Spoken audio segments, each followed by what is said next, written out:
Lihat, saya ingin aman ya Allah, yakinin ketentuanku. Siap ya Allah, bagaimana caranya? Ini kerjakan ketentuanku. Baik ya Allah, apa ketentuanmu? Salat. Salat. Makanya ketika Bapak Ibu salat, akan cenderung hati kita merasa tenang. Itu jaminan. Gak percaya demi Allah saya katakan. Anda gak percaya, silahkan Anda kerjakan. Anda punya masalah di rumah tangga, alih-alih Anda bikin status di media sosial, lebih baik Anda berwudu, menghadap ke arah kiblat dan sholat. Lakukan banget. Begitu Anda sholat, walaupun solusi belum datang, tapi ketenangan itu akan tiba. Saat sujud. Bapak punya masalah di kantor Pak, macam-macam tuh kan. Coba ambil wudu, ya kemudian sholat, apalagi ke masjid, mau tahiyatul masjid, mau sholat duha, ya sholat Anda 2 rakaat. Begitu Anda sholat atau sholat wudu, begitu Anda sholat tenang Pak hati Pak. Walaupun mungkin solusi belum datang, tapi ketenangan itu bagus.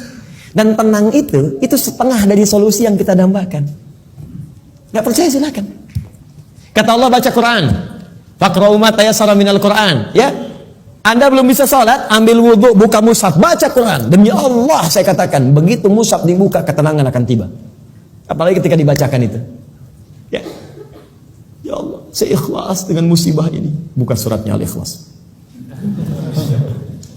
Qul huwallahu ahad. Makanya Nabi sering memberikan fadilah dalam surat Al-Quran. Yang sedang bersedih baca surat Yusuf, ya, yang ingin diperluas rezeki mudah baca surat Al-Waqi'ah, yang ingin diberikan naungan di hari kiamat seperti 2 awan yang melindungi baca Al-Baqarah dengan Ali Imran. Ada. Yang ingin dijaga di alam kubur jasadnya baca Al-Mulk. Ada. Semua punya faedahnya. Makanya silahkan Pak, biasakan baca Quran, baca Quran, baca Quran. Bahkan baru Anda buka dibaca setiap huruf ya diberi 10 pahalanya. Kalau sholat selesai baru 10. Quran sehuruf 10. Masya Allah. Berapa dosa yang dikumpulkan? Dosa itu kan kalau dikerjakan 1 kan? Mata 1 salah, telinga 1 salah. Berapa kali mata salah dalam sehari? Hitung. Terus untuk nutupnya bagaimana? Kan konsepnya begini. Dosa, pahala. Dosa, pahala. Kalau dosa ingin gugur, pahala mesti banyak gitu kan? Maka Anda mesti cerdas cari banyak amalan yang pahalanya melimpah. Baca Quran. Duh, dosa berapa hari ini? Allahu Akbar 15, banyak banget 15. Toha. Beres 20. Kan nggak ada orang baca Quran cuma 2 huruf. Ya. Oh, roman-romannya nih salah 5 hari ini. Nun, nah dulu deh. Pasti banyak. Nah, itu kalau rumus mengentaskan perdosaan. Tapi kalau kita ingin mendapatkan kekuatan iman, rajin baca Quran, punya program. Sehari 1 juz. Kalau susah bagi Pak, Bu. Bagi 5 waktu sholat, paling gampang. Ya, misal Anda sholat sehari kan pasti 5 waktu kan? 5 waktu kan? Baik, 17 rakaat. 1 juz bagi 5. Ya, misal juz pertama itu Al-Fatihah simpan lah, tinggal Al-Baqarah 141. Bagi 5, 28. Ya, setiap 1 kali sholat 28. Setelah sholat, sebelum sholat bagi 2, 14. Sebelum subuh 14, setelah subuh 14. Sebelum duhur 14, setelah subuh duhur 14. 14 ayat itu kan gak banyak, paling 5 menit. Tapi itu memberikan ketenangan pada jiwa. Makanya sahabat-sahabat Nabi, saya lihat teman-teman ada yang bisnis, berusaha, ada yang di kantor, di mana-mana. Itu sahabat Nabi itu sebelum berangkat sholat dulu di rumah. Kadang nunggu sampai suruh, maaf di masjid, ke masjid. Dari masjid mulainya, di berangkat ke kantor itu tenang gitu, enak. Udah gitu pulang dari kantor, Pak, ini rahasia ya. Itu mereka nggak langsung pulang ke rumah. Diselesai bekerja, mampir dulu ke masjid Pak. Kalau Bapak mau praktekkan silahkan ya, pulang dari kantor ke masjid dulu.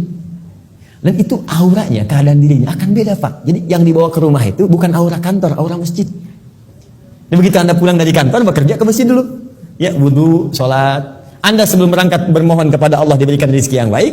Pulang dari ikhtiar di kantor ke masjid dulu. Bertawakal kepada Allah dengan ikhtiar yang telah dikerjakan. Ya Allah, aku telah berikhtiar seperti apa yang telah Engkau perintahkan. Sekarang aku bertawakal dari rezeki apa yang telah Engkau tetapkan.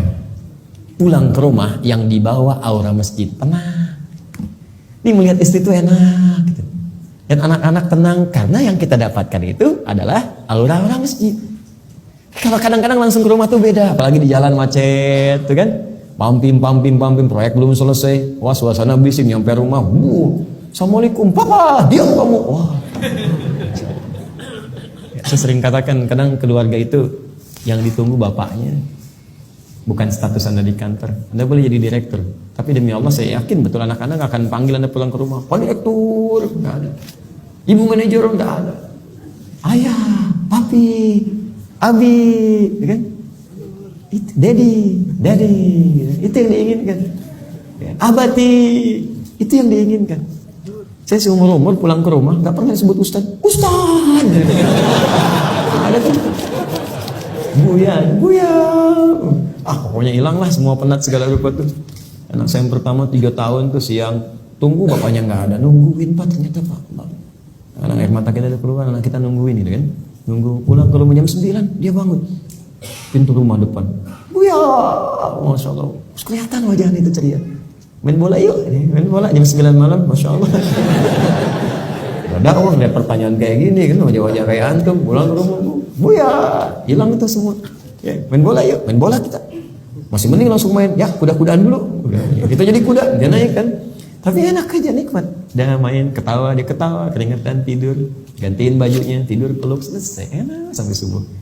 Besoknya kita berangkat, ya istri kita, ibunya bisikin, nah kalau malam nanti jangan langsung main, Buya capek, istirahat dulu, pijitin dulu, benar dikerjain. Datang, Buya, capek ya? Kita pijitin, ya. Bobo dulu, tarik tangan kita, bawa ke kamar. Jadian tuh malam, Masya Allah, saya diem, ayo ya, bobo dulu, pijitin ya. Air mata mengalir, tak terasa gitu, pijit. Ya, baru 3 detik, ya bobo dulu, bobo. Tiduran kita, baru 2 detik tidur, ya bangun, main bola yuk. Tapi ya nggak apa-apa gitu, nggak apa-apa, kita kerjain aja. Emang berharap Pak ketemu bapaknya, nggak lama.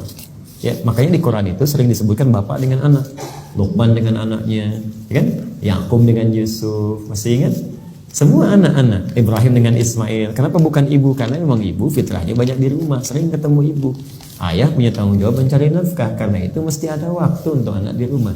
Kita mencari harta di luar untuk harta di dalam rumah. Untuk apa banyak harta di luar sementara harta yang tertinggi di rumah tidak terperhatikan dengan baik? Allah Ta'ala a'lam bishawab.